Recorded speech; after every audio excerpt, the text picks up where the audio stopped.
নমস্কার, আমি সুজাতা। আমার রান্নাঘরে সবাইকে স্বাগত। তো আমি আজকে একটা নতুন রেসিপি করে দেখাবো। হাঁসের ডিম দিয়ে আর এই কাঁকরোল দিয়ে আমি ভাজি করে দেখাবো। এই দেখুন কত বড় বড় কাঁকরোল হয়েছে গাছে। এখান দিয়ে আমি কাঁকরোল এখন পেরে নেব। এই দেখুন কত বড় কাঁকরোল। আমি আরও এইদিকে আছে, এদিক দিয়ে আমি পেরে নেব। দেখুন এতগুলো আমি পেরে নিয়েছি। আর কত বড় বড় হয়েছে দেখেছেন কাঁকরোলগুলো।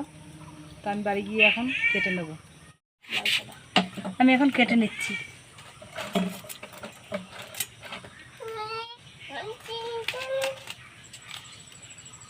এরকম করে আমি কেটে নেবো সব। এই দেখুন কাঁকরোল আমি কেটে ধুয়ে নিয়ে এসেছি। এরকম করে কেটে নিয়েছি সব। কড়াই গরম হয়ে গেছে, আমি এখন তেল দিয়ে দিচ্ছি। তেল গরম হয়ে গেছে, আমি কাঁচা জিরে দিয়ে দিচ্ছি।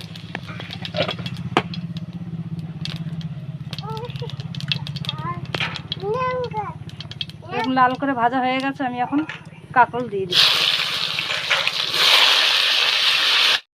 নুন দিয়ে দেবো স্বাদ মতন, হলুদ দেবো,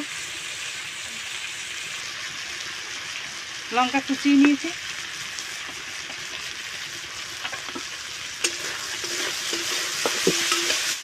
এখন আমি এবার তুলে নেব। কড়াইয়ের মধ্যে আমি এবার তেল দিয়ে দিচ্ছি। তেল গরম হয়ে গেছে, এখন আমি পেঁয়াজ কুচি দিয়ে দেবো। পেঁয়াজটা আমি লাল করে ভেজে নেব। রসুন আমি থেতো করে নিয়েছি।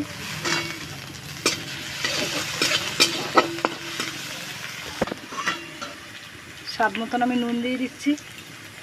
অল্প পরিমাণে হলুদ দিয়ে দেবো। লাল করে আমি ভেজে নিয়েছি। এখন আমি এই হাঁসের ডিম দিয়ে আমি ভাজা করব। হাঁসের ডিম এখন ফাটিয়ে দিয়ে দিচ্ছি।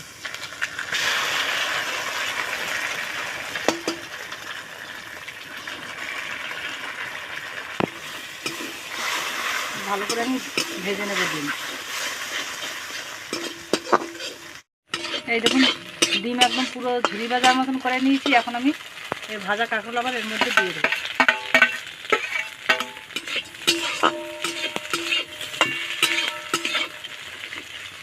এরকম ভাজা রেডি, আমি এখন নামিয়ে দিচ্ছি। এই দেখুন কাঁকরোল ভাজি ডিম দিয়ে, হাঁসের ডিম দিয়ে কত সুন্দর হয়েছে।